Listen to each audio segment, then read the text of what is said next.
Bien, vamos a continuar con el siguiente proyecto, que es una unidad habitable en Melilla, en la frontera de Melilla, que nos va a defender Hugo Martínez Muñoz en un proyecto que ha sido tutelado por el profesor Ocaña. Bueno, hola a todos. Quería dar gracias al jurado por darme la oportunidad de exponer hoy y a todos los que habéis podido venir. Voy a poner primero un vídeo que explica un poco el contexto del proyecto. Sáhara, Eslovaquia, Chipre, Israel, Irán, Arabia Saudí, India, Pakistán, Malasia, Estados Unidos, México y un sinfín más de vallas se multiplican dividiendo los territorios. Soberanía nacional frente a globalización, libre circulación de capital, bienes e información, fronteras para personas y miserias. Europa, ayer emigrante en masa, hoy blindada al exterior. Dentro, las denominadas regiones Schengen, de circulación libre. En 1497 se conquista y cede Melilla a la corona española. En 1862, con el Tratado de Tetuán, se disparan 17 cañonazos para delimitar la frontera y se establece un perímetro de seguridad de 500 metros, zona neutral, tierra de nadie. En 1971 España levanta una valla de 1 metro. Con la entrada de España a Europa y al programa Schengen, Ceuta y Melilla se convierten en los primeros territorios de la Comunidad Económica Europea en África. En 1995 se levantan 2 vallas de 3 metros. En 2005 pasan a medir 6 metros y a incorporar múltiples medidas de seguridad. 12 kilómetros de largo, infinitos puestos de control, 4 puntos de entrada y un sinfín de problemas asociados. Colas interminables, tráfico ilegal de mercancías, 20.000 saltos a la valla solo en 2014, 2.200 trabajadores que entran y salen a diario, así como asentamientos en el monte Gurugú de los que esperan saltar. Una valla marca el abismo, norte-sur, Europa-África, riqueza, miseria, cristianismo-islam. En los 500 metros de zona neutral han ido apareciendo construcciones a lo largo del tiempo que invadían ese espacio. La idea del proyecto es recuperar el territorio no invadido para generar un umbral habitable, un espacio de acogida en tierra de nadie, un país en la frontera. Bueno, como habéis visto, el proyecto está ubicado en la frontera de Melilla con Marruecos, que creo que es un lugar que representa bastante bien todas las tensiones, todos los flujos que ha habido siempre, que por supuesto ha habido siempre, pero que ahora están bastante patentes. La frontera de Melilla ha sido siempre una frontera virtual, en el sentido de que no ha estado delimitada nada más que por unos postes cada kilómetro, y ha sido en el último periodo de 30-40 años que ha empezado a reforzarse hasta lo que es hoy. Hoy en día es una valla altamente militarizada y digamos que ha creado una tensión. Esta entrada de España en la Unión Económica Europea ha creado una serie de problemas al estar Europa a las puertas de África. Como ya se ha dicho en el vídeo, hay unos pasos transfronterizos brutales todos los días de vehículos y de personas, hay comercio ilegal y aparte de muchas otras cosas, mucha gente que viene a las puertas de esta valla queriendo entrar en Europa. Solamente en 2014 hubo 20.000 intentos de salto. Cuando se delimitó la frontera, cuando se demarcó esta frontera, se le otorgó una franja concéntrica, neutral, de 500 metros de ancho. Ahora mismo es bastante confusa jurídicamente a quién pertenece, pero se propuso que no fuera militarizada. En los últimos años se han ido construyendo viviendas y otro tipo de elementos, y justamente el proyecto lo que plantea es recuperar este remanente, digamos, esta tierra no ocupada todavía, y generar un colchón o un intersticio entre ambas zonas, entre ambos países. El proyecto gira en torno a una serie de entradas que ya existen, 4 de ellas existen y 2 de ellas se incorporan, y plantea la inserción tanto de unos elementos territoriales como de unos elementos en la propia valla que, digamos, que la modifican, ¿no? la colonizan y la utilizan. En parte algunos más privados que se adosan a la valla, y otros de carácter más público que rompen la valla y generan un centro. El proyecto está basado en un futuro incierto, en un futuro utópico, en el que se iría demarcando, digamos, esta zona, se iría delimitando, se incorporarían una serie de accesos, y poco a poco, siempre con una estrategia detrás, pero de manera espontánea, irían apareciendo estos elementos de los que he comentado y de los que voy a hablar ahora, hasta que se empezara a colonizar todo el territorio y recibiera un nuevo carácter, una nueva identidad. Ahora mismo lo que es, digamos, la antesala a este gran muro, este no lugar, al quedar, digamos, demarcado y delimitado, aparte de introducirse estos elementos de los que estoy hablando, ya empieza a recobrar, ¿no?, un poco la idea de tercer lugar entre medias de los otros dos. Los colonizadores, como los he llamado, son los elementos que empiezan a transfigurar la valla, empiezan a utilizarla.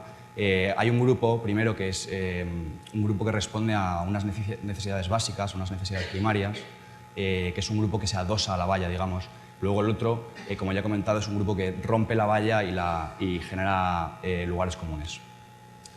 Todos los módulos tienen muchas cosas en común. Una de ellas, yo creo que la más importante, es que comparten un sistema constructivo, un sistema liviano, muy ligero de piezas, casi efímero, se puede montar y desmontar.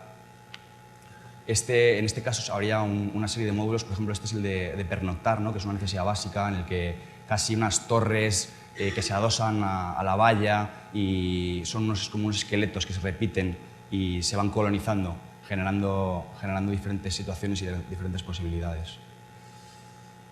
Un sistema constructivo, un ejemplo del sistema constructivo en el que se podría ver cómo gente sin a lo mejor mucho conocimiento de la estructura podrían llegar a montarlo. Al ser un sistema basado, digamos, prefabricado y en piezas. Las cocinas, espacios también indispensables, espacios comunes en torno a un fuego. Aquí se puede ver cómo este sistema estructural o sistema constructivo tan sencillo, pero que da mucha versatilidad con los nudos que permite que las barras se coloquen en diferentes posiciones, en diferentes direcciones. Baños, en este caso serían baños secos que no necesitarían agua, con unos jardines de plantas aromáticas enfrente. Se ve, creo que, quería enfatizar el hecho de que es la misma estructura todo el rato y que en este caso estos elementos están adosándose a la valla, utilizando la valla como uno de sus lados y generan unos espacios intermedios de recorrido. Y agua, grandes cubiertas que la recogen, la almacenan y bajo ellas se pueden generar una serie de usos relacionados con el agua, limpiar, fregar, etc. Todos estos elementos tienen un lenguaje común, una estructura trasera que es la misma, de modo que al juntarse en diferente orden pueden tener un diálogo, pueden generarse unas piezas intermedias también habitables. El resto de dispositivos tienen otra cualidad que ya he comentado, que es que en vez de utilizar la valla como apoyo, la rompen, generan un centro. Son elementos, por ejemplo, como el mercado, un lugar de intercambio, de compraventa, que se realiza con las mismas piezas, pero se genera un módulo que se va repitiendo. En este caso se repite a lo largo de una curva, una elipse o en torno a un centro. Y siempre genera espacios, intentan generar espacios siempre abiertos que miran siempre a los dos lados.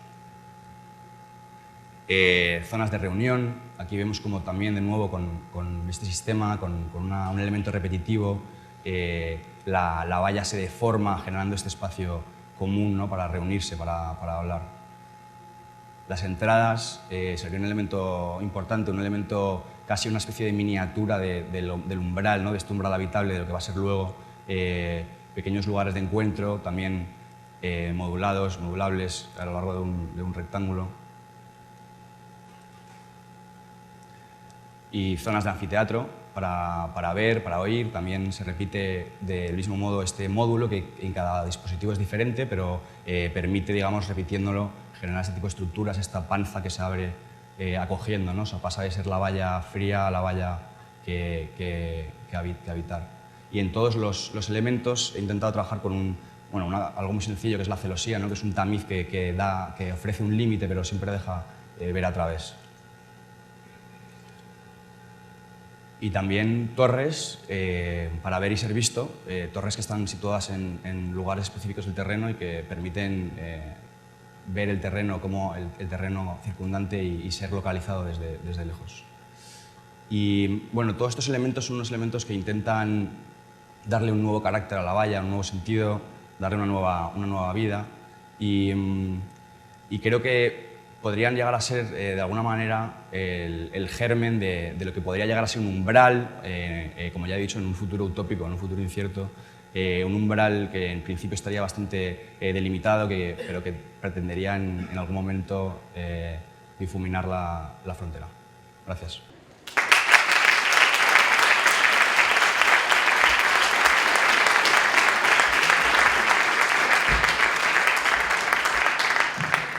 Bueno, Hugo, también ya digo enhorabuena. Seguramente parte de lo que ha comentado el profesor Vicens en el anterior podría ser aplicado de la misma manera en este proyecto, con lo cual no vamos a repetirnos. A mí sí me parece que en realidad, o sea, yo creo que este proyecto es bastante interesante si uno ya asume dos conceptos de partida, que es uno odia precisamente, odia los dos conceptos de partida que tú mismo nos has colocado, ¿no? Que es toda esta presión migratoria, todo lo que está pasando, todo lo que pueda llegar como a establecerse en esa condición de lo que es el salto de la valla, ¿no? Yo creo que en realidad el proyecto está como en otra reflexión, ¿no? Es decir, que es decir, arranca desde otros supuestos mucho más teóricos o mucho más abstractos, que a mí me parece que en el fondo son los valores que tiene, ¿no? Es que se está detectando un lugar que no tiene todavía una conformación, porque en realidad no pertenece ni a una reglamentación ni a otra, es un lugar que no está de alguna manera conformado, que no tiene tampoco una forma precisa, porque se está produciendo precisamente por el vacío que van produciendo la gente que se va apropiando del resto de esta situación. Y sobre esas bases de ese lugar que no tiene reglamentación, que no tiene forma, que no tiene, etcétera, que podríamos uno leerlo casi como si fuera el lugar que se había producido también cuando cayó el muro de Berlín, como ese vacío que tiene una inserción urbana y que en el fondo tenía una forma muy dura cuando uno estaba, es decir, que lo leía y que ha generado toda esa historia que uno pueda leer, ¿no? Es decir, toda una historia de arquitectura, cómo nos ha influido en nosotros esa lectura de ese espacio urbano. Yo creo que este tiene esos mismos valores, ¿no? De detectar esta condición y construir un lugar que se apropia, o que se define a través de las mismas definiciones que tiene el lugar, es decir, de ser un lugar de espacios intermedios, de espacios que no están definidos, ¿no? Todos estos lugares están construidos con una construcción que parece que tiene una realidad arquitectónica, pero en realidad son muy endebles, son lugares que parece que están que no están no son ni un interior ni un exterior, porque están un poquito cubiertos, pero tampoco están suficientemente cubiertos para no ser interiores. Son lugares que no son ni programados ni improgramados, son programaciones, ¿sabes? Un anfiteatro ahí, no sé, no es nada, pero uno se imagina que ahí habrá conversaciones, etcétera, etcétera.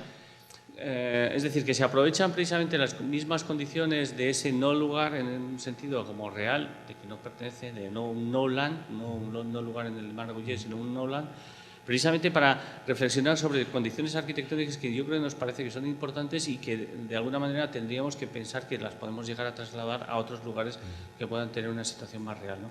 Ya digo, a mí lo que me parece más atractivo de este proyecto es precisamente el manejo de esas condiciones, de lo intermedio que existen como en arquitectura, y que cuando lo estamos viendo en arquitectura japonesa nos fascinan a todos, ¿no? Estos lugares que no son interiores ni exteriores, ni las verandas, no sé qué, pero que en realidad los podríamos llegar a estar produciendo muchísimas más situaciones, y en situaciones mucho más duras o en situaciones más concretas o más cercanas, y que las podríamos llegar a estar aprovechando de una manera más cercana, ¿no? Más real. Muy bien.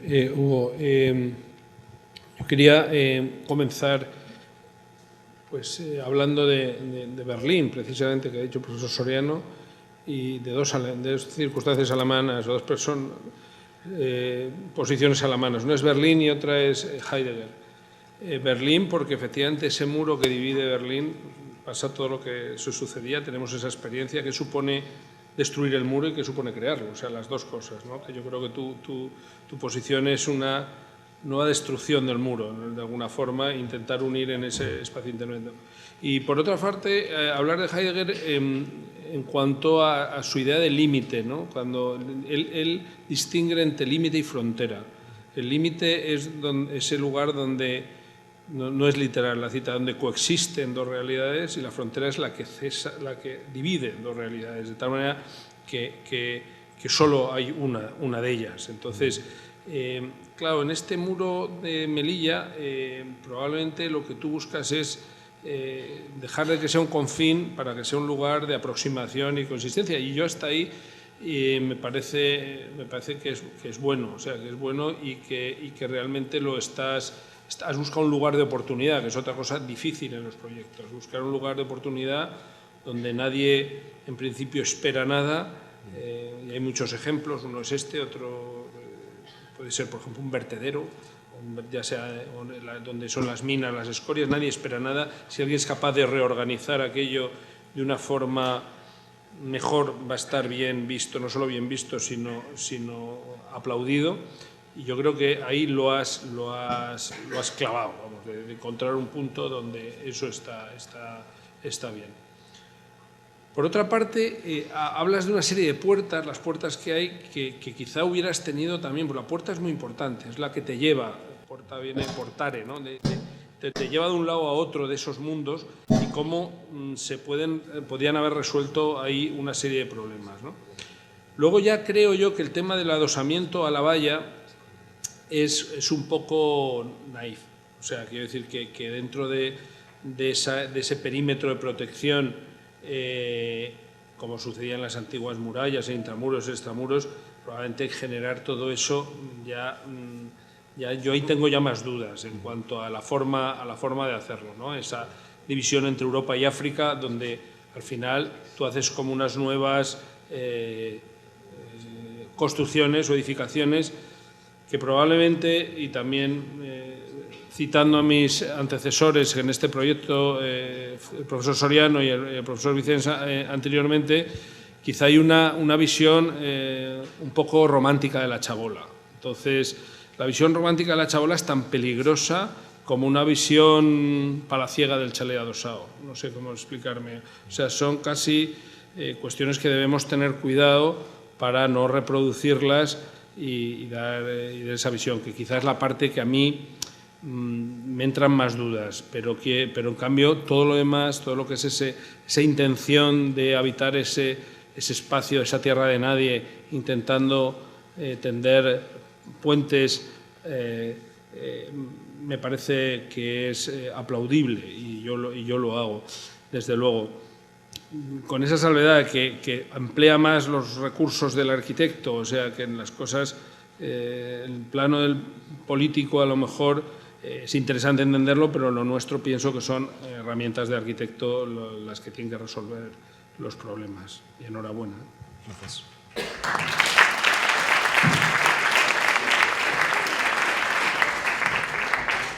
Bien, muchas gracias. Vamos a pasar al siguiente proyecto, que es la Città delle Culture de Milano, una redefinición de la especulación cultural que nos presenta Mónica Lamela Blázquez y que está dentro del aula Herreros de PFC. Bueno, voy a poner primero el vídeo como una introducción al contexto del proyecto. Milano, la città della moda e del design, la città dell'immagine e dell'apparenza, capitale economica d'Italia e punto di partenza di grandi imprenditori. Ma qual è la situazione attuale della cultura milanese?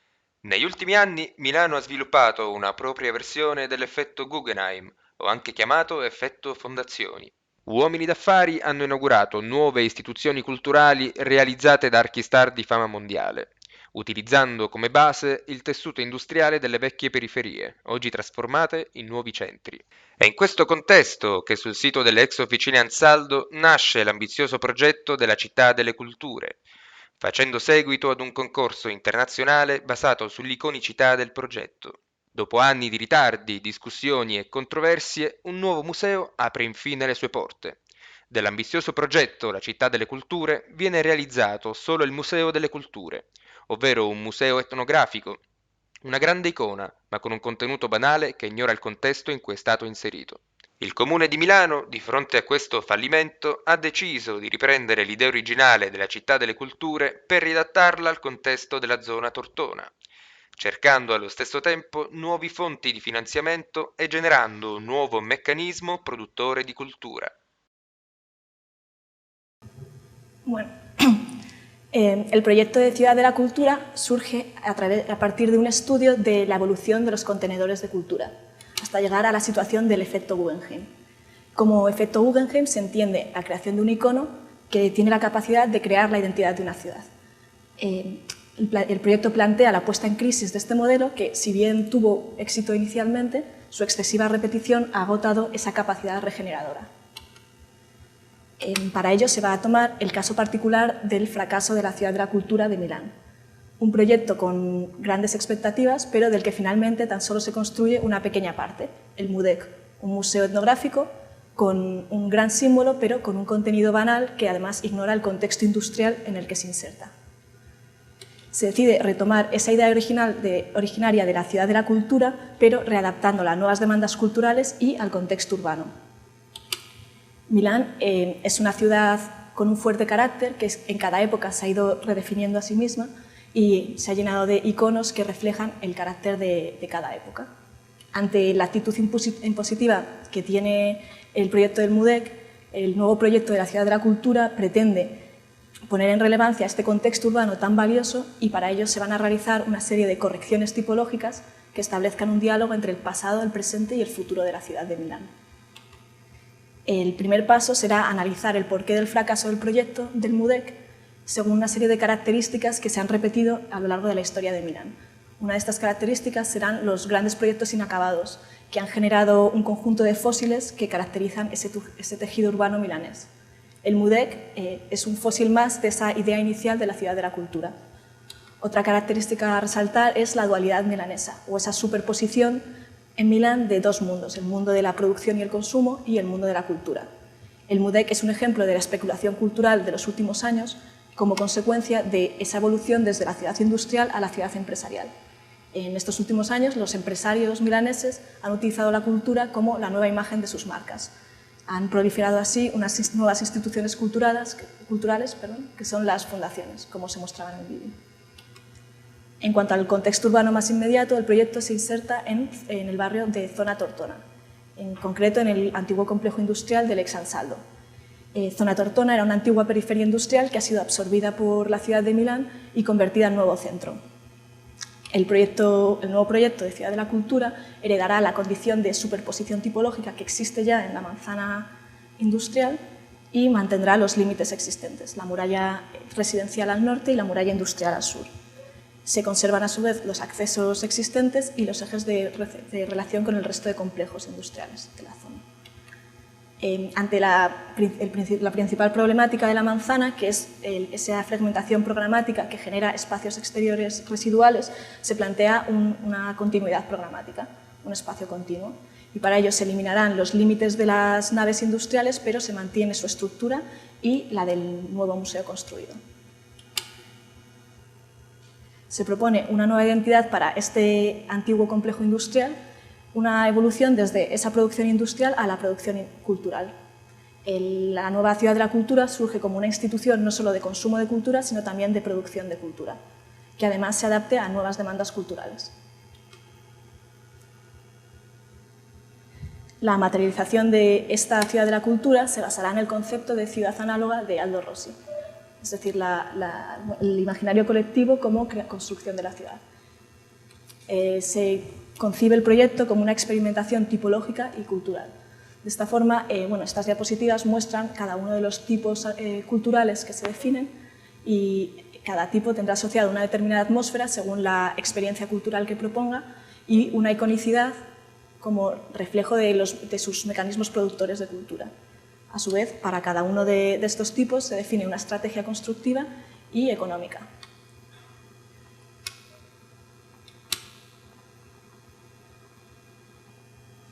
Para construir esta ciudad de la cultura se definen una serie de tipos constructivos que se superpondrán a las construcciones existentes. Se elabora un léxico individual para cada tipo, pero bajo un criterio común, la arquitectura industrializada, como reinterpretación de ese carácter industrial que tenía la manzana. Cada uno de estos tipos constructivos tendrá asociado a su vez un tipo estructural y un tipo de instalaciones. Los tipos estructurales se definen por su relación con las estructuras existentes ya en la manzana mediante operaciones de superposición sustitución, yuxtaposición o reciclaje, y las unidades estructurales básicas, que pueden ser nuevas, existentes o recicladas. La combinación de estas unidades estructurales dará lugar a los diferentes tipos de uniones. Los tipos de instalaciones se plantean como las consecuencias arquitectónicas de los mecanismos productores de cultura en cada caso. De esta forma, cada programa tendrá su propio sistema de generación, captación, recuperación o distribución.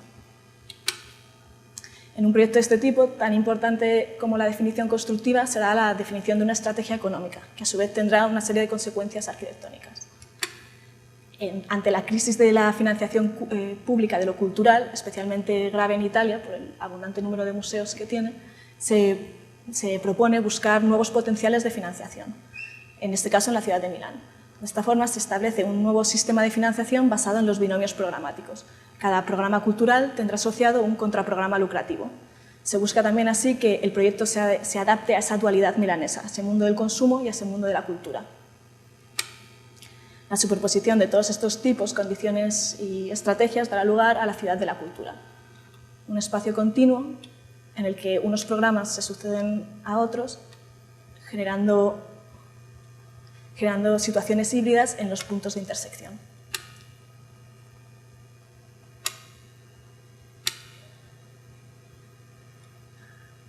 La imagen exterior de esta ciudad de la cultura se percibe a través de esa muralla exterior conservada, en este caso residencial, que deja intuir lo que ocurre en el interior.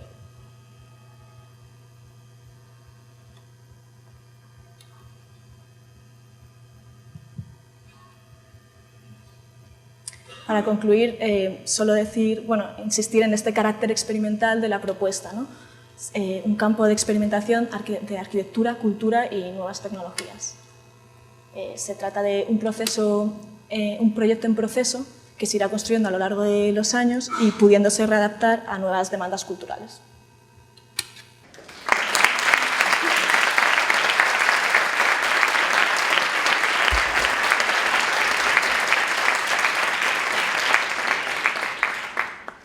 Oye, pues, Mónica, yo creo que también transmitir la enhorabuena. Yo creo que en este caso la verdad es que es un proyecto que parte como de unos supuestos totalmente distintos a los que estamos trabajando en el resto. Yo creo que vuelvo a lo mejor a tomar el comentario que había hecho como el profesor Vicens, referido como a la complejidad que tiene la escuela o la riqueza o precisamente el potencial que tiene de ir estableciendo como este panorama tan absolutamente como diverso entre todos ellos. Aunque yo creo que en todos ellos hay siempre un carácter específico como de investigación o de libertad de acción que lo podamos tener, incluso hasta el proyecto que podamos leer de una manera como de intervención más concreta en un territorio, o sea, o en el patrimonio, o el que quiera como entrar en los márgenes de maniobra más convencionales o más reales o más profesionales. Yo creo que siempre va a tener este carácter que se produce por haber trabajado en una escuela que no está marcando ninguna línea precisa, ¿no?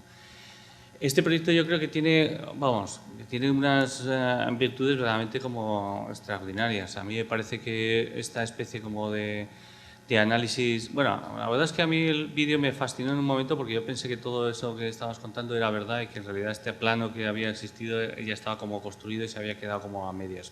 O sea que ese sentido como del fake que existe en esta escuela también es otra característica común que tenemos todos. Bien, a mí me parece que este proyecto tiene como esta condición muy atractiva de generar o de estar detectando una manera de intervenir que no tiene todavía una teoría precisa, pero que hay un germen en el cual estamos todos inmersos, incluso nosotros a veces, o yo como profesor a veces estoy también como aprendiendo, detectándolo, porque ya digo, me parece que no existe una teoría que lo esté como armando, ¿no? Que es esta especie de lectura de la realidad, no sé cómo decirlo, es decir, nosotros recogimos la historia aquella como del plano de la Roma interrota y toda esta historia como una Roma análoga que construía la historia de la arquitectura a través de estos fragmentos y lo tenía, ¿no? Y tenemos toda esta imagen de este grabado, etc., ¿no? Y ahora en realidad eso se ha llevado no solamente a la visión como de una arquitectura que tenía esa visión de una unicidad a través de la historia y de la construcción de un único lenguaje que lo definía, a toda la arquitectura que se puede leer de la misma manera. Y este plano en realidad podría leerse de esa misma manera. A lo mejor es mucho más naif, no tiene esta condición, o en realidad es un primer intento que hace como, bueno, ya una arquitecta en este caso, sobre este tema, ¿no? Pero detecta una manera de intervenir que es esta misma, es decir, que toda la realidad que nosotros tenemos, toda la historia de la arquitectura no son más que fragmentos de proyectos que nosotros los estamos recombinando de cualquier manera, y que la unicidad, ya digo, podemos estar de acuerdo o no estar de acuerdo, pero en realidad es un problema o una reflexión que se plantea ahora, y que la unicidad en realidad ya no es tan importante porque la recolocación de esos fragmentos, como es este mismo plano, ya de sí mismo, por el hecho de estar puesto juntos, tiene una condición de ser un objeto que está completo en sí mismo, aunque a la vez está incompleto porque en cualquier momento podemos hacerlo. A mí me parece que toda esta situación, ya digo, me parece que es ciertamente como atractiva, y yo creo que hay que valorarla de esa manera, y yo creo que por eso también, aparte de la cantidad de trabajo, etcétera, y todo tu trayectoria y tu seriedad lo hace de alguna manera como que se valore además de esa manera así pertinentemente. Yo creo que esa situación como de leerlo tiene como el valor. Lo curioso de los documentos que tú entregas es una condición que sí me gustaría como reflexionarla, porque supone como una cierta diferencia respecto de posiciones en las cuales pudiera yo estar pensando, ¿no? Y es de qué manera cuando aparece este proyecto en sección tiene como una visibilidad y una unicidad mucho más controlada que cuando lo apareces en planta, ¿no? Como si en realidad, ¿no? Y además lo vemos en los dibujos que has pasado de las últimas secciones, los alzados, etcétera, etcétera, ¿no? Esas secciones y esos alzados tienen una realidad y una consistencia en la manera en la cual se aglutinan mucho más intensa que la planta, que en realidad podríamos llegar a estar trabajando de alguna manera nosotros. No sé hasta qué punto ahí se produce como una cierta brecha entre una generación de arquitectos que confían en una geometría de la planta como el control del resultado final frente a otra generación de arquitectos que confían más en que la visibilidad que tiene el objeto que nosotros construimos, aunque la planta en realidad no la tenga, la visibilidad, si tiene esa unicidad o esa seguridad en conformarse como un objeto único, es el que da como el respaldo a la operación que uno hace, ¿no? Y en este caso me parece que esa situación es interesante como para que lo reflexionáramos, ¿no? Es decir, que si bien viéramos todos esos alzados, toda esa complejidad, la diferencia de la cantidad de detalles, de tipos de arquitecturas distintas que pudiéramos reconocer, sin embargo la vemos más segura en su definición, ¿no?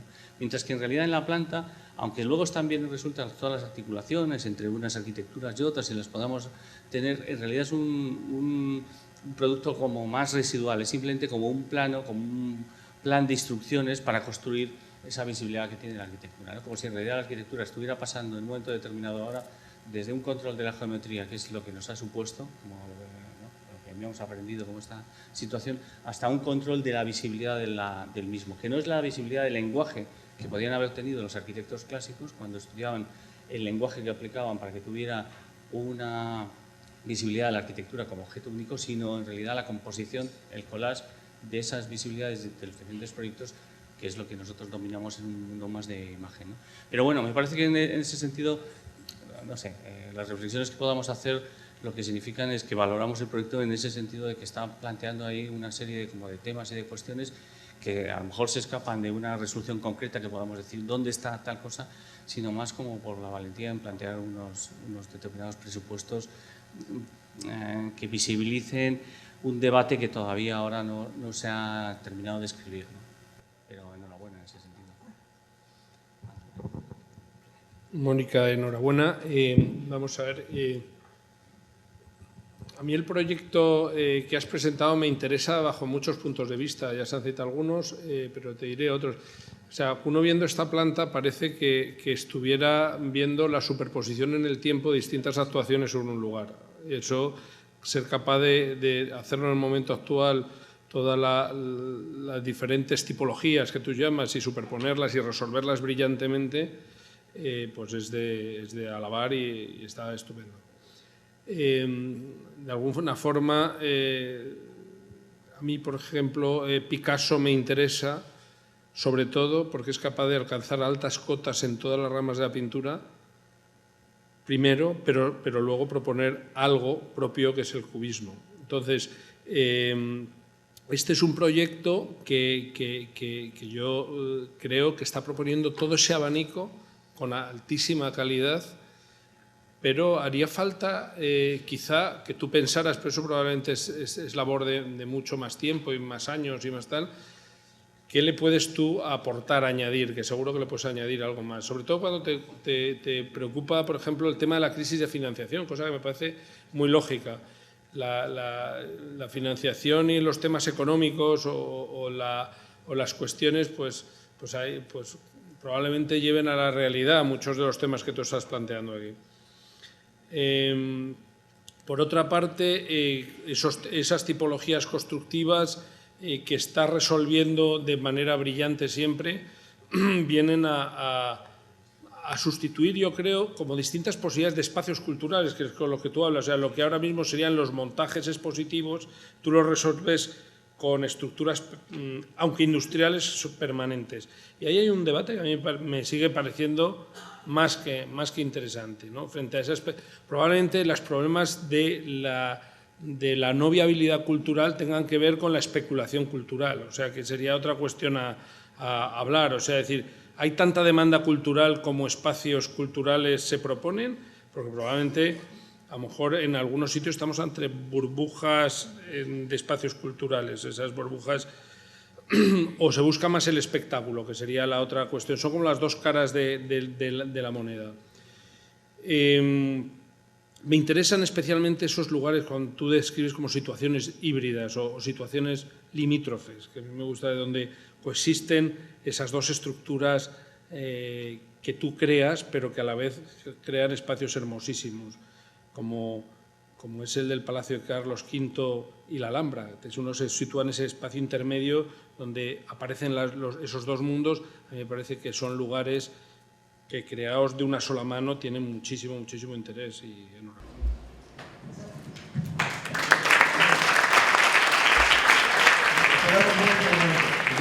Voy a sacar la rama, pero quería hacer solo un hincapié, porque merece la pena marcar la diferencia entre este proyecto y otros y aclarar aspectos por lo que consideramos que están aquí, ¿no?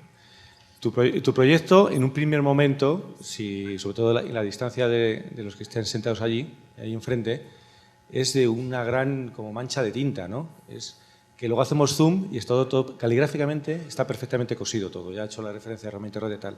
Pero yo creo que este pertenece a una familia de proyectos que, si hemos visto otros que dan unas respuestas brutales y súper afirmativas y tal, este es un proyecto que creo que tiene como objetivo lanzar preguntas, ¿no? Hay una buena definición de arquitectura, que el buen proyecto es el que sabe hacer y generar buenas preguntas, no dar respuestas, ¿no? En este aspecto yo creo que esta es la cualidad de este proyecto, ¿no? Que nos hace reflexionar. Tuvimos bastante debate en la corrección, porque es difícil de leer el objetivo final del proyecto, ¿no? Yo creo que el proyecto es más situacionista que el primero que empezaba con Hall Babylon, ¿no? Porque es un divagar sobre arquitectura, ¿no?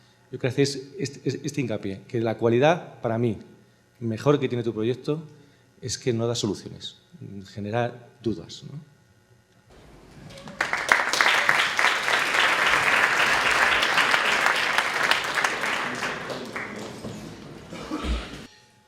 Bien, vamos a continuar ya con el siguiente proyecto, que es un plan estratégico de regeneración topográfica para la ciudad de Costa Brava, que nos va a presentar Daniel Jesús Mira García y que ha sido tutelado con la ayuda del profesor José María Lapuerta. Entre los años 90 y 2010, en España se construye el 30% de la costa española. El total de las edificaciones de todo el país, el 80%, se concentra en el primer kilómetro de playa. Esto deriva en situaciones como la del pueblo del Estartit, un pueblo de 3.000 habitantes donde se han construido 9.700 viviendas. Esto genera un problema en las formaciones topográficas de las dunas, los sistemas dunares autóctonos del lugar y el fondo marino de las Islas Medas, ante lo cual el Gobierno propone prohibir cualquier actuación constructiva y declararlo como una reserva natural.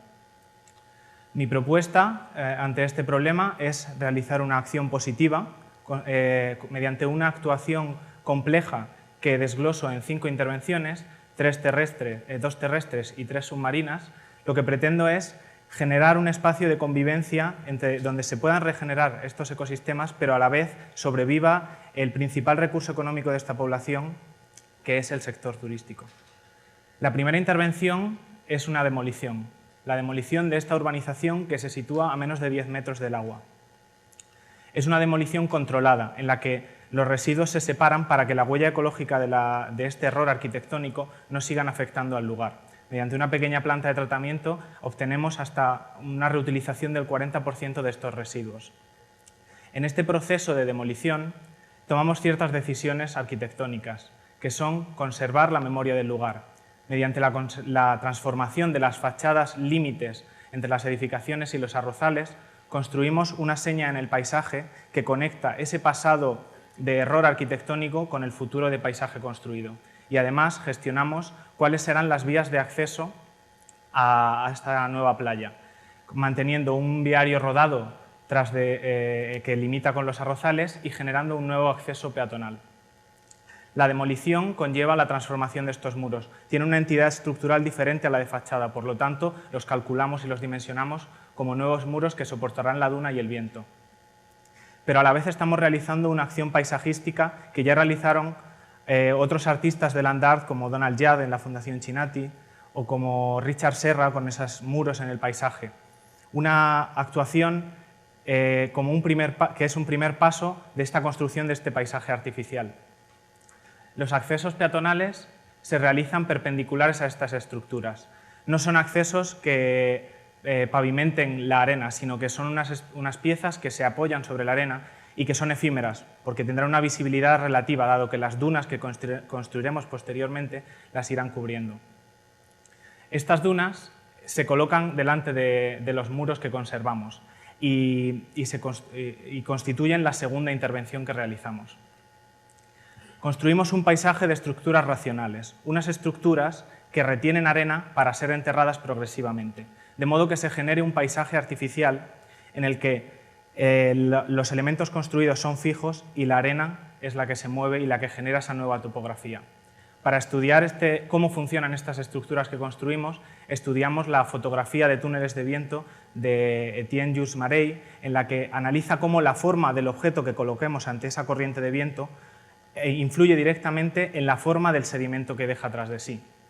Por eso construimos unas estructuras, una única estructura que tiene 8 posiciones. Es un octaedro irregular que, según la cara que apoye, presenta un alzado diferente. Esta decisión la tomamos para evitar un alzado monótono de la playa. Un muro significaría una línea en el paisaje. Sin embargo, la repetición de una estructura aparentemente diferente, pero que siempre es la misma, genera un paisaje mucho más variable. Pero para comprobar que esta estructura funciona, utilizamos un software informático en el que analizamos cuál es el movimiento natural de las dunas, cómo se comportan las dunas reales de este lugar. Y a partir de ese estudio, hipotizamos cuál va a ser el modelo de enterramiento de estas estructuras. Un enterramiento que, según la posición, va a ser diferente, pero que a gran escala va a generar esa gran playa y esas cordilleras de dunas. A gran escala también tenemos que controlar la distancia entre estas dunas, porque esos espacios intersticiales son los que generan el paisaje. Y a la vez tenemos que buscar un espacio para el turismo, porque en esa convivencia el turismo debe estar presente. Por eso decidimos retrasar esas estructuras hacia los arrozales y dejar la primera franja de orilla libre para que sea transitable. La tercera intervención se realiza en el mar. Consiste en un espigón que se coloca a continuación del puerto existente. La decisión de este emplazamiento responde a varios aspectos. Uno es proteger entre este espigón y las islas la incidencia de las corrientes sobre la costa a modo de protección, pero también tiene un criterio arquitectónico. Este espigón es la culminación de un recorrido en las faldas del Mont Gris que culmina con una ventana hacia esas islas. Nos comunica la tierra con el paisaje submarino que vamos a ver a continuación. En el diseño de este espigón decidimos proyectar unas piezas propias de este espigón para que sea un paisaje singular, no sea un espigón genérico. Y decidimos construir unas columnas hexagonales moduladas en su encofrado en tramos de 1,5 m para que tengan distintas alturas, encofradas con una cabeza que descompone ese hexágono en triángulos equiláteros que generan un movimiento del volumen, para que se genere este juego entre el agua y las piezas, este juego de volúmenes que ya realizó Carlo Scarpa en su monumento a la Partillana en Venecia. La cuarta intervención, se sitúa en las islas. Actualmente las islas son de acceso libre, se puede acceder en cualquier punto.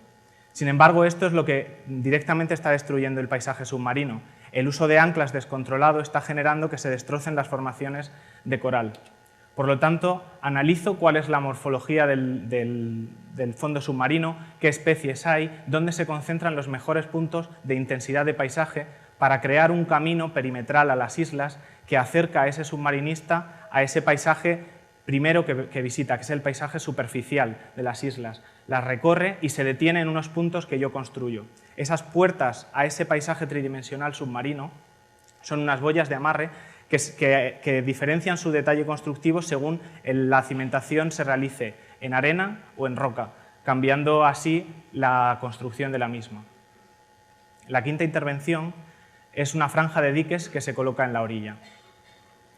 Estas construcciones tienen como objetivo hacer crecer la isla.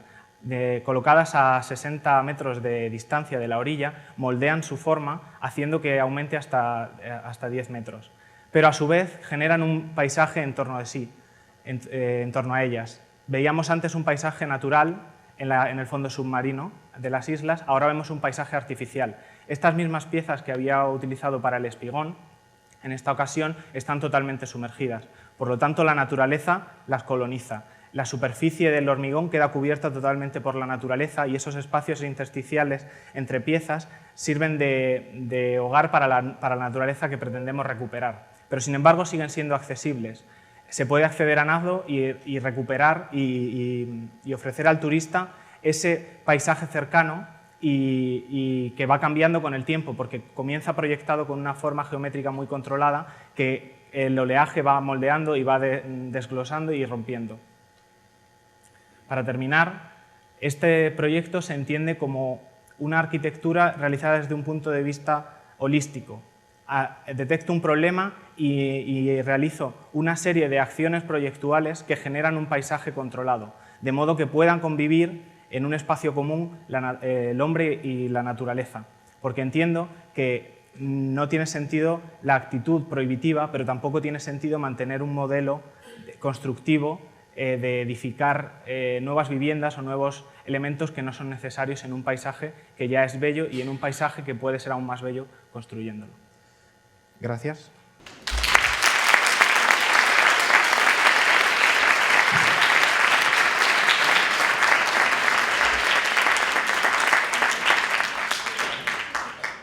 Bien, Daniel, las deliberaciones del tribunal son, como todo el mundo sabe, reservadas y no se deben hacer públicas nunca, pero no creo que cometa ninguna irregularidad si digo que tanto este ejercicio como el anterior fueron los dos que desataron más iba a decir polémica, la palabra no es polémica, interés, y a los que dedicamos más tiempo, pero con mucho, porque los dos son extraordinariamente complejos y cuando hay unos proyectos profundos, las cosas no son evidentes y exigen pues una dedicación especial para ser comprendidos. Estamos ante un ejemplo de lo que podía ser llevar al límite la construcción de un paisaje, pero desde la disciplina arquitectónica, y eso es lo que creo que es importante subrayar aquí.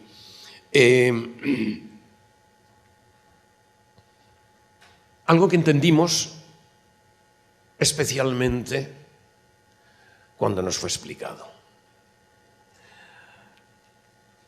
Y hay que reconocer que yo personalmente pasé de la incomprensión inicial a una fascinación, a un entusiasmo que se me nota, yo creo, y que creo que se me notará al hacer ese comentario. Hay un montón de cosas que consideramos ejemplares, que considero personalmente ejemplares en esta propuesta.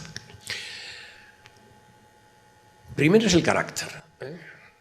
Es un ejercicio que frente al poder de la prohibición, típico de las administraciones, que consideran que mediante leyes y prohibiciones se pueden resolver todas las cosas, enfrenta la fascinación de una proposición real. Es la vieja polémica, ¿verdad? Frente a la potestas de la administración, la autoritas del que sabe. El Recht frente al Macht. Y esto es hermosísimo. Tú aceptas la realidad, una realidad sucia, fea, mala, y la transformas. Pero lo haces con la huella del hombre y lo haces también aprovechando las leyes de la naturaleza, aceptándolas, pero usándolas para hacer ese nuevo paisaje que quieres hacer. Digamos como esa especie de surfeo inteligente que coge las dificultades, ¿verdad? Se monta sobre ellas y las aprovecha para crear una cosa diferente. Es hermoso ese proceso que empieza con un derribo selectivo de todo lo que está mal, pero que es selectivo, por lo tanto inteligente, que aprovecha la idea de la historia, ciertas fachadas, ¿verdad?, que recordarán una memoria sucia, fea, mala, y la transforma en la belleza del land art, en operaciones cultas. Creo que eso es extraordinariamente interesante. También nos fascinó, aunque al principio no lo acabamos de entender porque es complejo, esa acción racional de diseñar un poliedro irregular extraordinariamente complejo, que además tiene dentro una estructura de redes estudiadas científicamente para ayudar a la recuperación de unas dunas que por sí solas no llegarían a recuperarse. Es extraordinariamente inteligente, lo racional unido a las leyes de la naturaleza.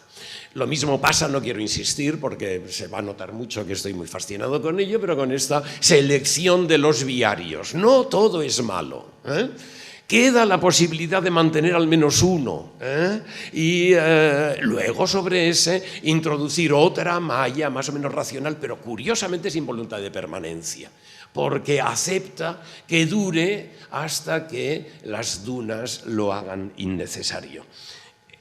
Y no digamos ya el límite de esa decisión de crear un viario submarino, ya casi en los límites, ¿verdad?, de la fantasía, pero que sin embargo está perfectamente indicado, estudiado hasta el final y en el que se dan incluso los detalles de los anclajes de las boyas que van a permitir bajar, dependiendo del sistema al que se ancle, ¿no? Si son rocas, arenas, etcétera y tal.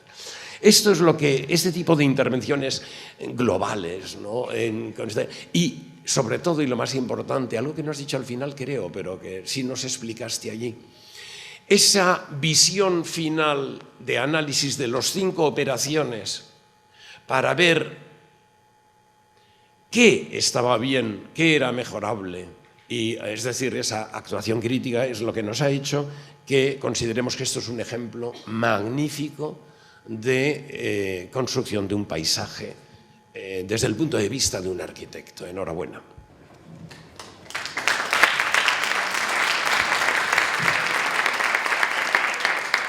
Bueno, yo creo que este es un proyecto que es bastante interesante en esta vía como de investigar hasta qué punto la construcción de un paisaje se convierte también en un ejercicio como arquitectónico, ¿no? Yo creo que ese proyecto tiene esta virtud, la de presentarnos que el campo de actuación que nosotros tenemos es mucho más amplio y que no necesitamos producir objetos que han pertenecido a la historia de la arquitectura, sino que en realidad simplemente como manipular lo que son las condiciones de un paisaje, ya en sí mismo estamos modificando y construyendo un espacio arquitectónico, ¿no? en el fondo nos intenta como trasladar un campo que de alguna manera habíamos pensado que era como secundario, como un problema de paisaje, de jardinería, de territorio, etcétera, etcétera, a una conformación que pueda tener un valor propiamente como arquitectónico. Yo creo que en ese sentido es ciertamente valorable y en el fondo por eso también sé cómo se trae aquí, es decir, que la visión como también un poco de este acto y de los fines de carrera es que en realidad vayamos detectando cómo se va ampliando todo el campo de actuación que nosotros tenemos, ¿no? Y en este caso yo creo que está como bien valorado cómo podemos llegarlo a construir. En el fondo cualquier paisaje, y esto es lo que asumimos, es un paisaje que ya es artificial. Incluso el paisaje más natural que nosotros pensamos está de alguna manera controlado.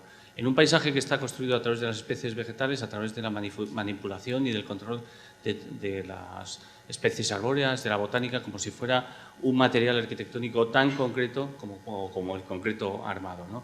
Y en este caso que no tenemos estas especies, a través de unas piezas que se quedan en un punto intermedio entre esta restitución del paisaje y una cierta intervención como de land art, pero que quiere ser natural. Yo creo que en ese punto es el que, de alguna manera, también el proyecto llega como al límite al cual puede llegar, es decir, a la construcción de unas dunas, a la colocación de un espigón y a la colocación de unas boyas. Yo creo que el siguiente paso que este proyecto debía es tensionar esas piezas para que en realidad no se convirtieran solamente como en la generación de, ¿sabes?, de una visual que podamos tener de un determinado paisaje, sino que algo ancle un poco más.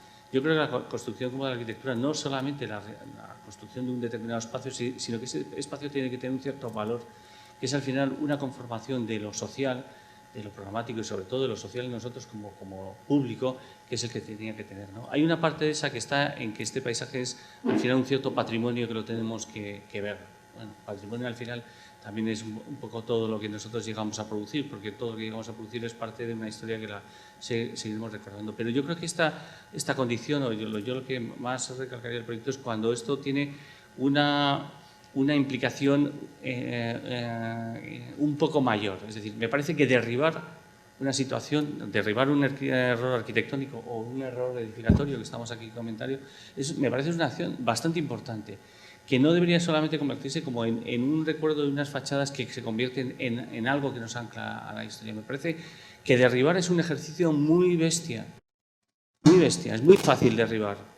Y es una acción que deberíamos tenerla porque cuesta dinero y cuesta también la restitución. Y en ese sentido también es algo que yo creo que deberíamos irlo incorporando, y me parece que está bien que este proyecto nos lo presente como una situación, porque realmente se ha construido mucho y de alguna manera tenemos que reflexionar si en realidad tenemos que echar marcha atrás, pero derribar también significa es tan caro como construir, incluso en situaciones es incluso a veces superior, ¿no? Con lo cual también deberíamos darle como una cierta reflexión a lo que significa en ese sentido como de echar para atrás. Alejandro Sota decía que él nunca había derribado un solo tabique en ninguna obra cuando iba a visitarlo. Estaba mal hecho, en realidad lo convertía en un material positivo. Es decir, joder, se han equivocado, bueno, oye, pues nada, lo usaremos como está, ¿no? Incluso hasta en situaciones de milímetros que le comentaban. Entonces yo creo que aquí hay unas situaciones que son verdaderamente como interesantes, y lo que no me gustaría es que al final se acabara leyendo solamente el proyecto como una situación como de restitución de un cierto paisaje bello, sino también en las otras dos reflexiones que me parecen como interesantes, que es nosotros podemos construir un paisaje natural a través de unas piezas que puedan tener, y nosotros en realidad si derribamos lo convertimos en una acción arquitectónica tan potente, tan precisa, tan cara, tan intensa como pueda ser la de construir, ¿no? Y las dos están aquí metidas en tu proyecto, ¿no? Enhorabuena.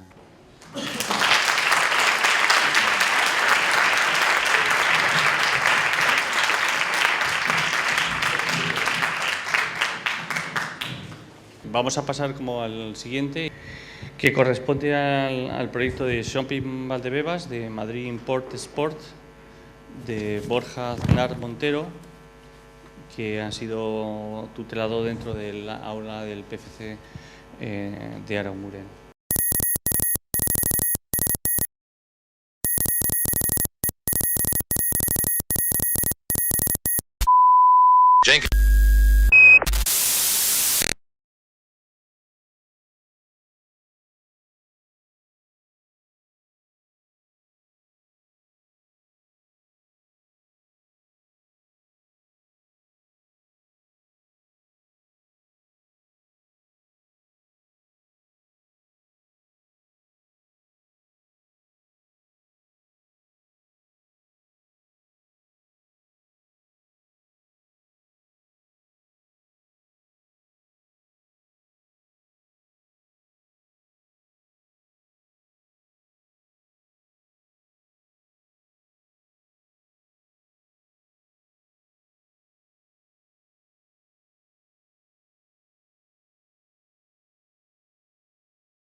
Bien.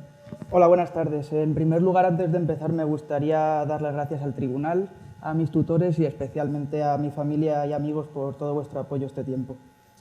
El proyecto que se nos propuso era un centro comercial en Valdebebas, en un solar de grandes dimensiones, aproximadamente 145.000 metros cuadrados. Creo que el proyecto ha sido una muy buena oportunidad para reflexionar sobre el modelo actual de centro comercial y especialmente sobre la importancia que tendría que los arquitectos se pudiesen implicar más en el diseño de este tipo de edificios, que nos guste o no, son los verdaderos aglutinadores sociales de la periferia de las ciudades. Y aún así, como todos sabemos muchas veces, son edificios infravalorados en cuanto a su diseño arquitectónico. Sin embargo, tampoco podemos olvidar, si se quiere realizar un proyecto de centro comercial de cierta verosimilitud, que este tipo de edificio no basta con un diseño arquitectónicamente atractivo, sino que necesita además tener otro concepto claro. Debe ser rentable económicamente. En este contexto que pueden ver, parece difícil que estos dos objetivos se pudiesen cumplir. En primer lugar, el solar se encuentra rodeado por bastantes centros similares. Y en segundo lugar, como todos sabemos, el comercio tradicional está perdiendo poco a poco valor frente a la compra online. Por tanto, el proyecto necesita de una idea potente, atractiva y diferente a lo que todos conocemos. Es precisamente del contexto de donde surge esta idea potente. La parcela cuenta con el enorme condicionante de estar situada junto a la T4 de Madrid-Barajas, a poco más de 1 kilómetro. El proyecto propone modificar la ubicación donde el aeropuerto iba a construir la ampliación de su terminal de carga aérea por nuestro solar. De esta manera, el edificio que allí se ubicará funcionará como un centro logístico, el que AENA necesita, además de como el centro comercial que allí se había planteado. Así, el centro logístico se podrá ubicar más cerca de las nuevas pistas de la T4 y además contará con salida directa a carretera. Por otro lado, el centro comercial se alimentará de las mercancías que al aeropuerto llegan y se beneficiará de la reducción en tiempos y costes de transporte. El proyecto, por tanto, modifica el actual sistema de carga aérea, basado en la sucesión de varios agentes logísticos que se disponen en diferentes edificios para unirlos en un único operador que optimice mejor los procesos, como ya sucede en el resto de Europa. Desde un edificio satélite, ubicado junto a las pistas de aterrizaje, los contenedores normalizados de los aviones se cargarán en un tren subterráneo que conectará con el edificio principal. Una vez allí, se producirán todos los procesos necesarios para la importación y exportación de mercancías, tanto al centro comercial que aquí se ubica, como a otros centros comerciales de la periferia o directamente a vuestros hogares. Como decía antes, la logística funcionará como una de las ideas fuertes del proyecto. Este mundo, que podéis ver, que generalmente queda oculto a los visitantes, requiere de una maquinaria y unos espacios de gran interés para el público. La siguiente estrategia, por tanto, consiste en separar estas capas que habíamos juntado para generar un espacio que sirva como ventana indiscreta hacia este mundo de la logística. Por último, este nuevo espacio sorprendente, donde el movimiento de mercancías es protagonista, albergará exposiciones y ferias temporales, que funcionarán como reclamo del centro. La estrategia proyectual, por tanto, es muy clara. El edificio es una sucesión de capas en altura de diferentes usos, es decir, es como un hojaldre en el cual cada capa responde a las necesidades precisas de su uso. Además, con esta estrategia podemos aprovechar el desnivel existente en el solar para dar acceso a cota de calle a 3 de las 4 capas. La capa más baja, de color negro, es la de logística. Es una planta semisubterránea, dominada por la maquinaria robotizada y abastecida desde sus dos extremos. A la derecha, el tren subterráneo del que antes hablaba, y a la izquierda, un muelle de carga de camiones. En esta capa todo está perfectamente calculado y medido, pues aquí cualquier segundo es una pérdida de dinero. La siguiente capa es de parking. Está formada por 2 plantas relativamente convencionales, con la peculiaridad de que en ellas hay puntos de recogida y venta rápida de los productos. La tercera de las capas, la de color verde, es una planta de acceso peatonal al edificio. Es una planta libre donde, como decía antes, se realizarán diferentes actividades, temporales y de gran tamaño. El principal objetivo de esta capa es atraer al público al edificio y, por tanto, el interés no recae tanto en la arquitectura, sino como en la actividad. Es una capa frenética, de cambio, de publicidad, de anuncio. Por último, la capa superior, la que ahora mismo se ve en la pantalla, es una capa dedicada a la venta de una forma más tradicional. En ella, conjuntos de tiendas se agrupan en torno a núcleos de color negro, donde se recibe y distribuye la mercancía. Estos conjuntos de tiendas están modulados respondiendo a la estructura metálica que soporta esta planta y deja libre de pilares la inmediatamente inferior.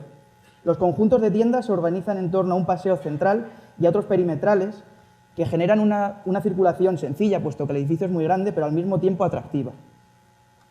Como se ha podido ver en la sección, las capas se conectan entre sí mediante unos tubos metálicos que permiten el ascenso de las mercancías por las diferentes capas.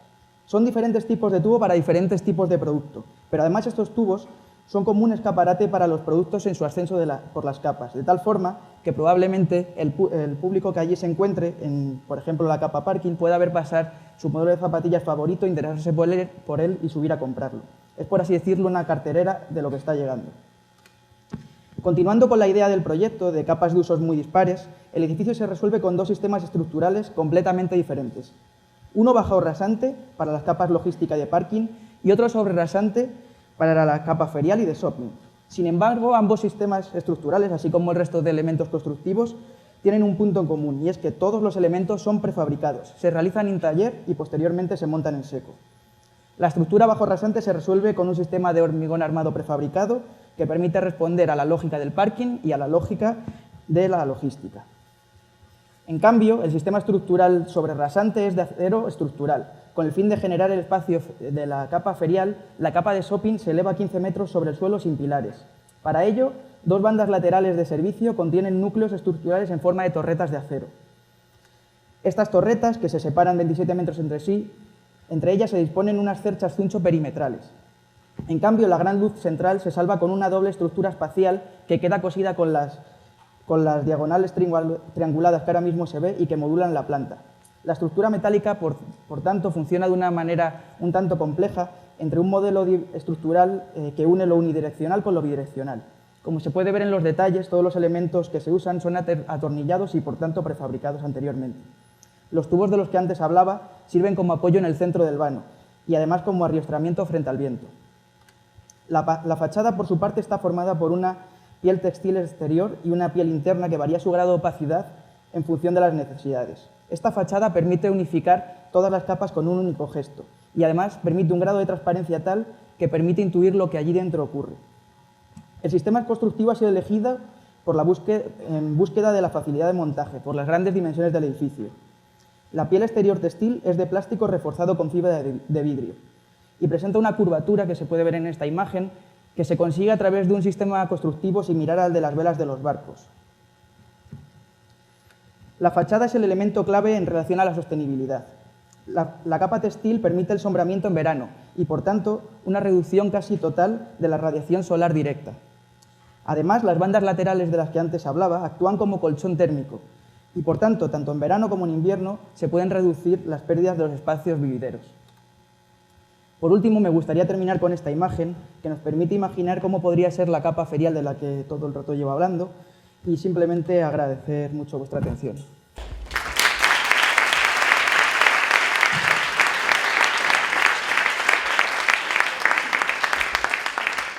Bueno, empezaremos por la enhorabuena, que siempre es justa. Pues una vez más enhorabuena, ¿no? Este proyecto, ya hemos visto algún otro centro comercial en el mismo lugar. Todos tienen el valor de la respuesta personal del autor, ¿no? Yo creo que aquí hay una apuesta personal muy clara y muy segura que hace que el proyecto funcione solo por la decisión que se ha tomado, yo creo, de una manera muy acertada, y es, ya que estamos en una situación, como lo ha explicado, de frontera entre el aeropuerto y una nueva ciudad que es Valdebebas, en lugar de responder como se suele responder hacia la ciudad o hacia la carretera de acceso de ese barrio, se busca superponer las dos situaciones y operar en frontera, ¿no? Y si hemos visto la primera presentación de otro centro comercial en este mismo lugar, que se generó un parque sobre esa megaestructura Old Babylon, en este caso yo creo que en aras de la máxima rentabilidad que se le exige a estos espacios que son comerciales, esa idea de logística bajo el centro comercial, en lugar de un parque como el caso inicial, le da todavía mucho más seguridad al esquema, ¿no? Es decir, establecer esas dos situaciones y que el centro comercial... A mí lo que más me atrae de este proyecto es que hemos dicho muchas veces que los aeropuertos se están convirtiendo, ya son centros comerciales, y muchas veces tenemos sensaciones de que el centro comercial es un espacio similar al de un aeropuerto. Y en este caso ha habido como una fusión y una confusión, que yo creo que es lo más poderoso del proyecto. Ese espacio intermedio que parece que es muerto, yo creo que es el espacio necesario para esos dos esquemas tan claros del centro comercial sistematizado, bien resuelto arriba y por supuesto, bien resuelto con esos enormes estantes del centro logístico abajo, ¿no? Muchas veces, yo siempre cuando estamos en los aeropuertos, en esas colas, en esas demoras, en esa especie como de somos como ganado, ¿no? Ahí en el aeropuerto, yo me acuerdo cuando era pequeñito que el Hola de la época o las noticias de la televisión, de la 1, que no había más, era siempre el famoso, la famosa, llegando de una manera glamurosa y se le retrataba y se le entrevistaba en el aeropuerto. Era el espacio del glamour, ¿no? Y ahora nos vemos todos en el aeropuerto a las 7 de la mañana como fichando en la fábrica porque uno va a Albacete, otro va a Barcelona, otro va a trabajar, ¿no? La puerta de la fábrica es el aeropuerto, ¿no? Y nada glamuroso, las colas, la gente tirada en el suelo, etc., ¿no? Sin embargo, ese espacio de glamour ahora es el centro comercial. Efectivamente, donde vamos con las bolsas de compra, somos happy y tal. En fin, toda esa situación, yo creo que, no sé, ha habido una sensación de resolver ese problema de pérdida de glamour y cesión de glamour que está muy bien, ¿no? Entonces yo creo que el proyecto luego lo resuelve perfecto, las telas, no sé qué, la luminosidad, es un cajón, porque quiere ser un cajón, pero tiene esas otras cualidades de buen arquitecto que va resolviendo temas, pero yo creo que el esquema inicial es tan poderoso y yo creo que el acierto es tan potente que lo demás, como que yo no me fijo, ya no sé hablar de lo demás, ya, vale, y la estructura es una estructura metálica, no es excesivamente compleja, que lo hace rentable también, otra vez más, en área de coste, es un sistema constructivo pues, asequible, ¿no? Bueno, pero ese esquema, otra vez, es para mí envidiable, ¿no? Enhorabuena. Bien, pues la tentación de seguir comparando, ¿verdad?, los dos centros comerciales que hoy se han planteado aquí es enorme y además puede ser didáctica, porque siempre ese enfrentamiento de dualidades, ¿verdad?, es muy explicativo habitualmente, ¿no? La fachada pop anterior frente a esta light y tal. Bueno, ir por ahí porque ya está prácticamente todo dicho. Creo que desde el vídeo se ve, por cierto, sería interesante hablar de la calidad de los vídeos que hemos estado viendo, en muchos de ellos, ¿no? Desde el del Battersea, ¿no? Del Superestudio hasta el de la favela, unos vídeos muy buenos. Y estos dos vídeos también explican muy claramente dos aproximaciones muy diferentes. Este es, y yo voy a decir solamente una palabra y espero que se me entienda bien, porque lo digo en términos de elogio, lo digo como extraordinariamente positiva y es una de las razones por la que este proyecto está aquí. Es un ejemplo magnífico de profesionalidad y entiéndeme. Es lamentable que tengamos que explicar que profesionalidad no es un insulto, sino que puede ser un adjetivo positivo. En este caso lo es claramente. En términos, eres un profesional claro que ha sabido integrar disciplinas diversas en la unidad de lo que significa la arquitectura. Que sabe encontrar la belleza de tres espacios diferentes, el de acopio, bueno, el de logística y tal, el de venta y el intermedio, cada uno con su propio carácter. Y sin recurrir nada más que a temas arquitectónicos. Es fantástico, ¿no? Yo creo que esas secciones explican que cada una tiene su carácter y que son magníficas. Y esa ambición también de no resolver solamente un problema, sino de ir a mejorar todavía todo, enchufándose con el aeropuerto para resolver también un problema teórico de AENA, ¿no? Es algo que habla de la ambición de la arquitectura, que es mejorar siempre la vida muy por encima de lo que el cliente quiere. Enhorabuena.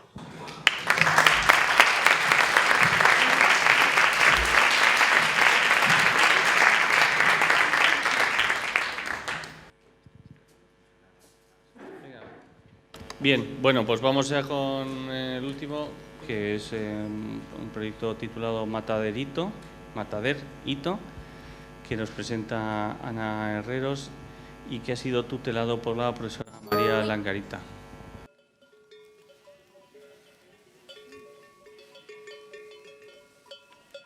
La transhumancia se define como un tipo de pastoreo en continuo movimiento, adaptándose en el espacio a zonas de productividad cambiante.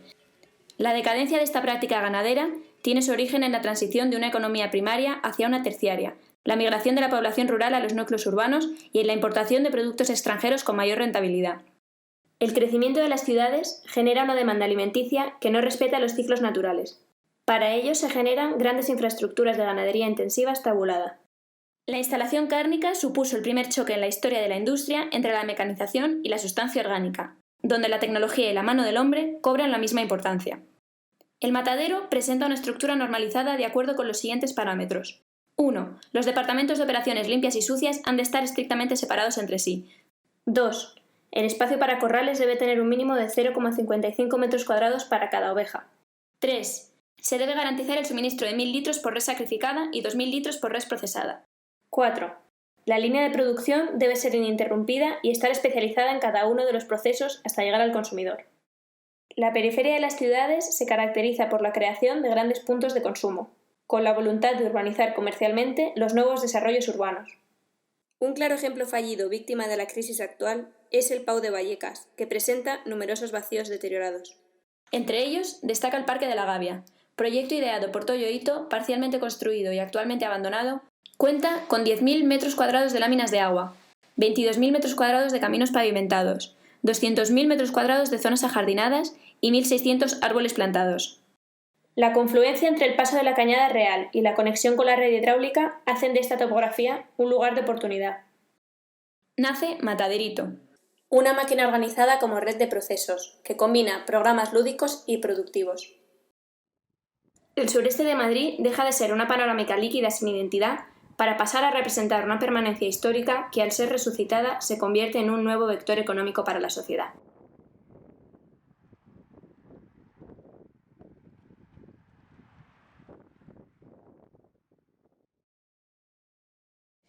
La transhumancia es una práctica ganadera con valor antropológico que reestructura el mapa de España a través de las variables de distancia y tiempo.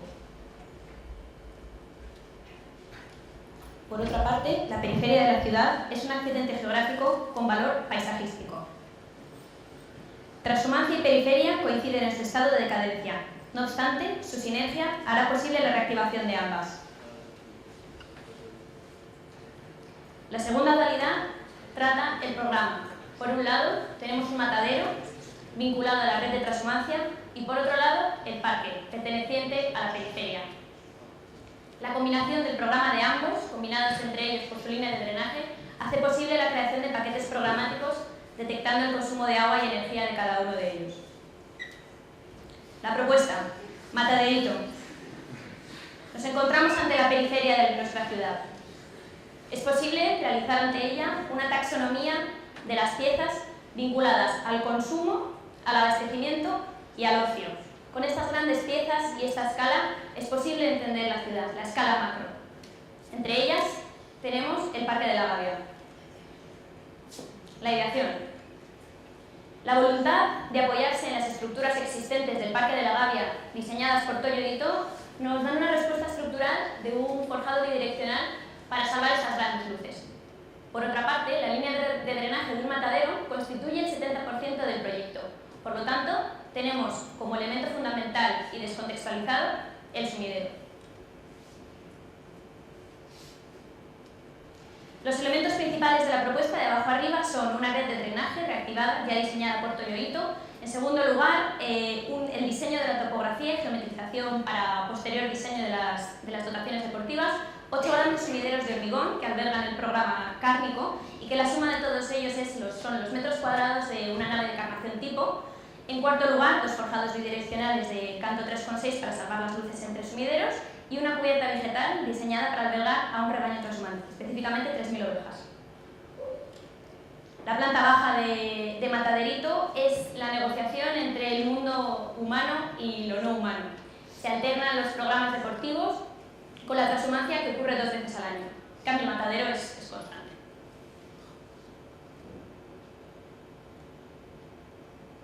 El nivel más 2 combina en esos anillos o sumideros de hormigón todo el programa cárnico con los programas de investigación y de consumo en las salas curvas de policarbonato, quedando el resto de la planta libre para dotaciones públicas como ferias gastronómicas, exhibiciones, festivales de música e incluso un parking para Vallecas.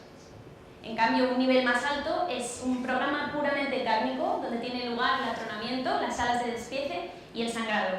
Se combinan todas ellas con unas cápsulas de policarbonato que al conectarse con la fachada se ensancha esta y la circulación de los corderos pasa a comunicarse por ella.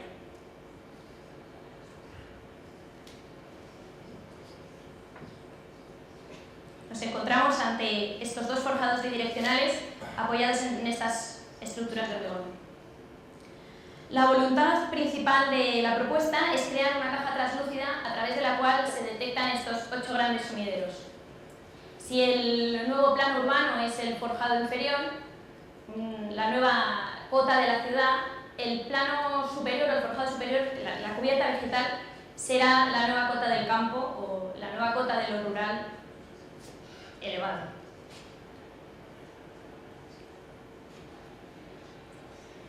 Mientras que el forjado superior alberga todas las dotaciones limpias para los pastores y operarios, el forjado inferior funciona como el abastecimiento de instalaciones para todo el edificio. Funciona también como un gran techo técnico desde el cual cuelgan todas las dotaciones para el parque, como canchas de baloncesto, pantallas, etc. El acceso principal, que se realiza por uno de los sumideros exentos a lo que es el resto de la planta, que es la rampa helicoidal, abastece a todo el edificio con los 3.000 litros de agua por res procesada y sacrificada. La antropometría ovina y humana. 8 ejemplos, 8 sumideros, 8 grandes soportes que cuando se encuentran con la retícula de acero sufren pequeñas modificaciones. Cada uno con un uso específico. Funcionan con una circulación centrífuga y vertical para los humanos y con una circulación lineal y horizontal para las ovejas. El diseño de cada uno atiende a su funcionamiento y a su encuentro con los dos forjados. Las instalaciones del edificio buscan recuperar el sistema ya trazado por Toyoito existente y, por lo tanto, lo reactiva. Es un sistema de depuración de agua que conecta todas las piscinas, pero a este se le superpone también un sistema de biodigestión, aprovechando todas las deyecciones de las ovejas, así como los materiales orgánicos decomisados y no aprovechados en el procesado de la carne. El proceso constructivo parte del primer fuste que se construye para el posterior crecimiento del edificio, sobre el cual se apoya una grúa que va subiendo el primer forjado, que se convierte en el nuevo solar para la construcción, y luego sigue creciendo. Las vigas radiales son las responsables de asegurar el reparto de cargas entre las paredes de hormigón y la retícula de acero. Esta retícula de acero se compone de perfiles metálicos, todas ellas. Es una retícula de 8,1 por 8,1, que en el forjado inferior alberga también un suelo radiante acabado en anhidrita, mientras que, como ya hemos visto en la cubierta, soporta esa nueva cota del campo.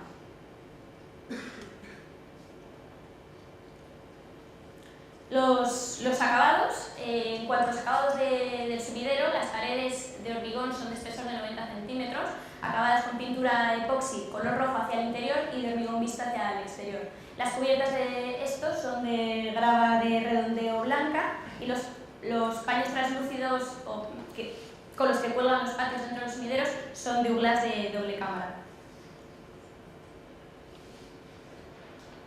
En cambio, el elemento perimetral, la fachada, es algo mucho más translúcido y continuo. Se trata de una malla inox GKD continua que va por todo el perímetro, alternando puntualmente con policarbonato translúcido cuando la fachada se ensancha. Por lo tanto, cuando la cápsula que contiene el cordero pasa a estar en la fachada, tenemos un programa cárnico en la parte superior, dejando la parte inferior como barra de servicios para estos eventos culturales que tienen lugar en el resto de la planta. El funcionamiento del matadero responde a una mecanización variable, donde el orden de la planta se descompone en un sistema isótropo, orgánico, capaz de funcionar de forma compacta y atomizada, pero sin perder el trazado de lo que nunca fue. Anillos, dentro de nodos, que a su vez pertenecen a una red. red de procesos dentro de sistemas, dentro de ciudades, dentro de sociedades. Mataderito es un nuevo enclave a la escala de las grandes piezas infraestructurales de la periferia de Madrid. Bien.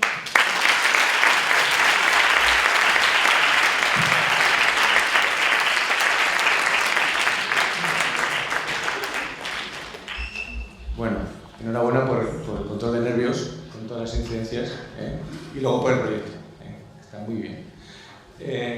Bueno, estamos ante otro proyecto. La verdad que sois, luego, para tiempos de crisis, vaya arquitectos más poderosos, ¿no? O sea, tendríais que ser como light, todos así como muy de ONG, tal, que también hay magníficos proyectos en esta escuela, ¿no? Pero llevamos una tarde que qué barbaridad, qué poderío, ¿no? Poderío de proyecto, de potencia de proyecto, ¿no? Yo creo que eso es una cualidad, no es una crítica, es todo lo contrario, ¿no? Frente a estos lugares abandonados, como se ha explicado en el vídeo, aparece una oportunidad de revitalizar un barrio, un sector del barrio con equipamiento y rentabilizarlo otra vez. Ahí de ese aspecto sí que tiene algo de ONG, un matadero que ayuda como casi como esos documentales de ballenas, que vemos una ballena siempre navegando por el mar y llena de otros peces de todos los tamaños pegados a la ballena que van disfrutando del casco de la ballena, ¿no? Esos parásitos, ¿no? Toda esa actividad y todo ese servicio cultural y lúdico al barrio, aprovechando la estructura ya construida del matadero, está muy bien. Por otro lado, es un proyecto muy inquietante, porque claro, es un proyecto, es el silencio de los corderos, ¿no? Es tremendo. Hemos visto a Toyoito como despiezando, quemando, porque eran todos amarillos, todos los del vídeo. Entonces, eran como toyoitos, pequeños toyoitos, era tremendo. Nos ha dejado un poco como inquietos, ¿no? Y una situación tan dramática como es un matadero es el germen del proyecto otra vez. Lo hemos visto antes cuando hemos hablado de la logística incorporada al ciclo comercial que lo transforma.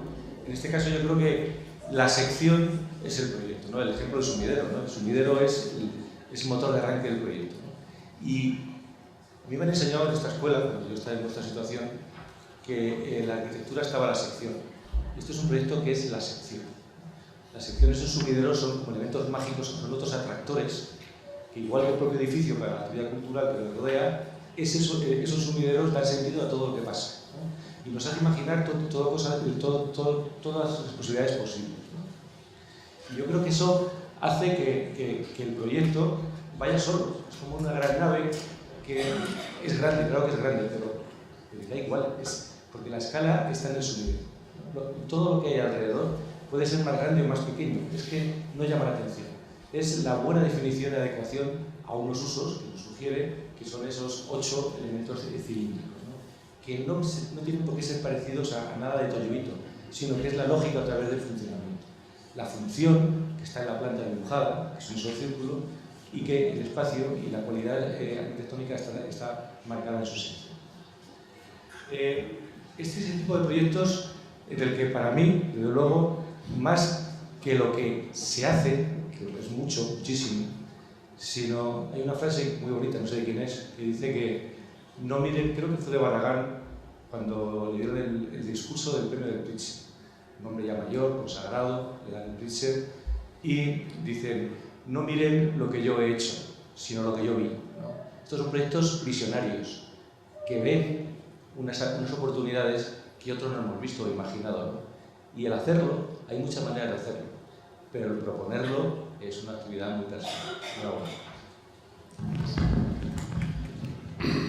Bueno, continuando con la idea de lo que usted ve, o lo que has visto, yo creo que se trata de un proyecto que tiene una gran belleza. La belleza de la arquitectura probablemente está en la mirada que de la realidad hace el arquitecto, una mirada que probablemente estaba siempre ahí y nadie antes pues es capaz de confabular todas esas cosas como estás haciendo, ¿no? O sea, yo creo que aquí ver la oportunidad de realizar un matadero de esta escala y estas dimensiones en Madrid, en este lugar, con esa mezcla de funciones, yo creo que está muy bien, o sea, están muy bien hilvanadas, como unas a otras salen beneficiadas en una especie de alianza sinérgica, ¿no?, que tienen, como es capaz de, casi más, ¿es un matadero o es un museo de la evolución alimentaria? No lo sé, O sea, yo no lo sé. Probablemente sean las dos cosas. O sea, es decir, cuando uno va allí, eso estamos acostumbrados hace 30 años, nadie pasaba a un restaurante a través de una cocina, que eran como dos mundos distintos. A alguien se le ocurre que la mejor mesa Narzac está en la cocina, por ejemplo, o que es parte de la visión de esto, ¿no? Pues a lo mejor es parte de estar en un... no podía pensar que en Mercamadrid, que está muy próximo, podría haber también un restaurante, pero no lo hay al modo que lo está haciendo. O sea, pero en este proyecto sí se propone que hay una serie de zonas gastronómicas, unas zonas que se unen, que son capaces de unirse y salir beneficiadas las dos, la una de la otra. Yo creo que en ese proyecto, esa mirada, que es totalmente original y muy precisa, es lo más importante y lo mejor que tiene este proyecto. El resto también es muy bueno, pero o sea, la estructura es lógica, la construcción es lógica, su proposición, pero esa mirada de resolver un programa, las ovejas arriba trasonando, esas 3.000 más luego, casi como un circuito de gestión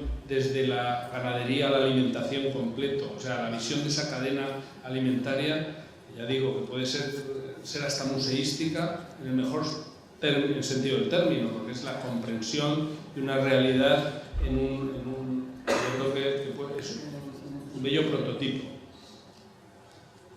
Como cosa como pero que le diga, que le puedo poner, es que a pesar de ser un matadero yo no hubiera usado la chuleta. Gracias. Muy bien, muchas gracias por la presentación.